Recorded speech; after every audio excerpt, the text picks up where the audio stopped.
No matter how old you are right now, you should be thinking about retirement. The priorities and urgency of your particular situation will change depending on your age, of course. But when I say thinking about retirement, I mean thinking about how you're going to pay for it when that time rolls around, because the sale of your practice can't be the only funding source. If you bought a farm, the way you make money off it is not to wait until you sell it and realize those profits. If you said, well, my plan for achieving financial success with this property is relying on the idea that hopefully someday I can sell it for more money than I bought it for, people would think there's something wrong with you. Instead, every year you would be receiving a dividend by selling a crop of corn, soybeans, wheat, cotton, or whatever.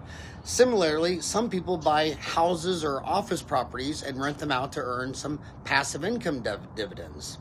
Investing in legacies. When you think about where you should be putting your money in the years between now and retirement, focus on productive assets. Warren Buffett and the late Charlie Munger taught us all to always like dividend stocks, especially legacy companies such as Apple, American Express, Coca-Cola, Chevron, Bank of America, Alphabet, Amazon, Kraft Heinz, Kroger, Costco, Walmart, Home Depot, Microsoft, and all the ones that make up the Berkshire Hathaway portfolio.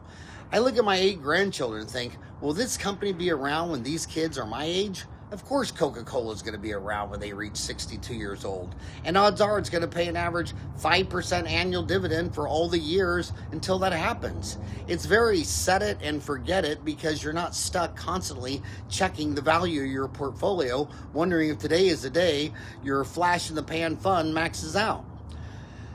Plus, when you think about it, you and your family are already supporting those very companies. You pick your stocks by the ones that already earned your business. You stock up at Walmart, Costco, Home Depot. You gas your SUV or Ford pickup truck at Chevron. You own an iPhone. You've got Kraft, Heinz, macaroni and cheese and ketchup in your house right now, not to mention Jell-O and Oscar Mayer wieners. You invest in the companies that already earned your dollars. I'm a little old-fashioned that way. Sometimes a dentist will ask, Howard, I bought this stock at $24 a share 16 months ago, and now it's trading at $63 a share. Should I sell? When I ask what does the company do, or what are its products and where its headquarters, I get a blank stare in return. If you can't tell me basic facts like these about a company, I don't think it's the right stock for you to invest in, especially if you're so unsure that you're asking me for advice about it. I'm also not a big fan of index funds, which some call diversification, and Warren Buffett and Charlie Munger call them dumbification. So you're going to tell me that in an S&P 500 index fund, there's not a single turd to be found among them? As of the end of 2023, approximately 35% of the companies in the S&P 500 reported losses for the year. This indicates that around 175 out of the 500 companies in the index funds were unprofitable during that period. And I understand the principles behind each fund. The mix is meant to balance the ups and downs incurred by any single entity, but I think it's better to stick with what you know, or the tried and true. I tend to look at what Berkshire Hathaway CEO Warren Buffett decides to sink his money into, because he's incredibly smart and has been running Berkshire Hathaway for 59 years, since 1965, building the world's most successful investment company. Reinvesting in yourself. Another huge opportunity to improve your financial security involves living well below your means and investing the difference. So many times I hear dentists say something like, man, we really slugged it out through a tough year, so I'm taking the family on a week-long Christmas trip to Hawaii. What if instead of spending $10,000 to get to Hawaii over Christmas, you bought $10,000 worth of stock in Apple or Microsoft? Or what if you invested in your dental practice? That money could help buy the technology and training you need to become more proficient at root canals, crowns, and surgically placing and restoring implants, essentially helping you produce the cash-earning crops of dental dividends today. On a smaller scale, each time you and your spouse dine out, that could have purchased $100 worth of ads on Google or Facebook. What would you rather have, 100 clicks on your practice website or one dinner?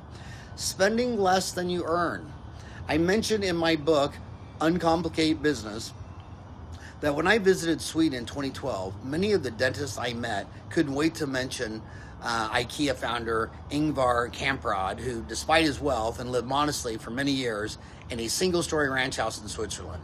Although Kamprad had been ranked number 8 on Bloomberg's Billionaire Index, the real estate sites that listed his property for sale after he died in 2018 included a note saying current house to demolish, because they believed although the property itself was valuable, the house that sat on it wasn't.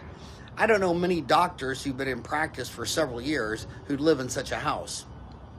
And yes, I know Kamprad also owned a vineyard in the province region of France, but that only bolsters my earlier point that wise investors focus on properties that are also money-making businesses. A vineyard produces a crop of grapes every season, which can be used to produce wine, be sold to other vineyards so they can create their own blends. My point about Kamprad wasn't that he owned only one property, but that he lived way below his means.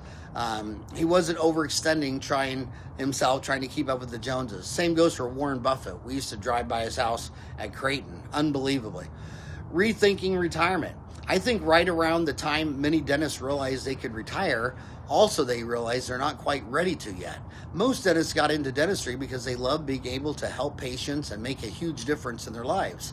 So once doctors hit a certain financial comfort level, the reason they practice becomes less about, I got to do this to pay off my student loans, and more about, I just love making a difference in people's lives. After decades and decades of grateful patients whose smiles have been transformed, it can be hard to give that rush up of satisfaction of a job well done, which makes even more reason to reinvest in your company, in your dental office, and focus on making it the thing you enjoy most right now. If you're staring down 65, but you realize you still got to practice a little longer before retirement makes sense, you need to find a way to keep working, and the way to do that is to keep enjoying what you do.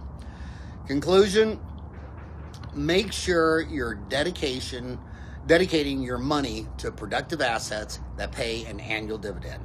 If you make 5% a year on every dollar you've invested, over time, that will build up nicely and should leave you in a great position when it's time to retire.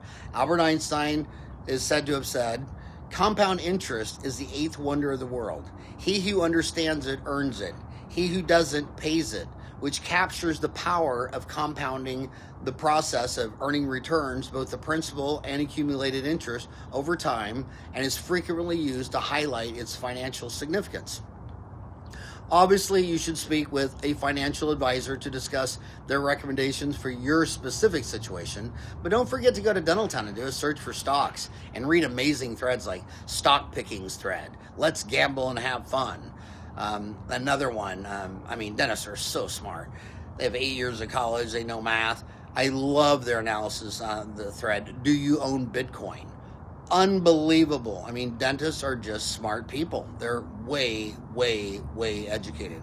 If you've enjoyed this episode of Howard Speaks, please like, subscribe, and share. I read all your comments because I appreciate you, your thoughts, and your support. So be good and have a rocking great day.